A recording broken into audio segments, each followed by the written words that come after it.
भारत का एकमात्र ज्योतिर्लिंग जो दो भागों में बटा है, एक नदी के इस पार और एक उस पार। पर क्यों? इसका उत्तर छिपा है एक पर्वत के अहंकार की कथा में, एक दिव्य छल में और उस वचन में जिसके कारण महादेव को स्वयं दो रूपों में प्रकट होना पड़ा। ये कथा है विंध्य पर्वत की। विंध्य जो भारत को उत्तर और दक्षिण में बांटता है, अपनी शक्ति और विशालता पर अत्यंत गर्व करता था। एक दिन देवर्षि नारद उसके पास से गुजरे और उन्होंने बातों बातों में सुमेरु पर्वत की महिमा का गुणगान कर दिया। ये सुनकर विंध्य पर्वत का अहंकार आहत हो गया।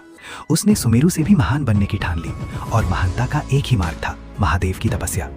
विंध्य पर्वत ने इसी स्थान पर नर्मदा के किनारे कई महीनों तक कठोर तपस्या की। उसने मिट्टी से एक पार्थिव शिवलिंग का निर्माण किया और घोर ध्यान में लीन हो गया। उसकी तपस्या के तेज से तीनों लोग कांप उठे।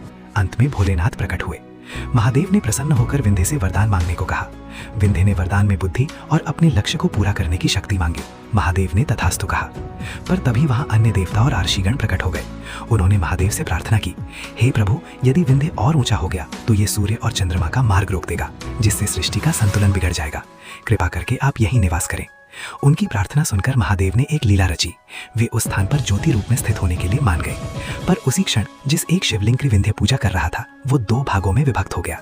एक भाग जो मूल पार्थिव शिवलिंग था, वो मामलेश्वर कहलाया, और दूसरा जिसमें से स्वयं महादेव प्रणव या ओंकार के रूप में प्रकट हुए, वो ओंकारेश्वर कहलाया।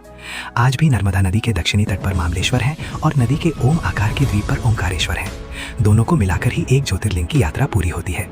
ये इस बात का प्रतीक है कि भक्त की मिट्टी की श्रद्धा मामलेश्वर और ईश्वर का दिव्य प्राकट्य ओंकारेश्वर दोनों मिलकर ही पूर्ण होते हैं।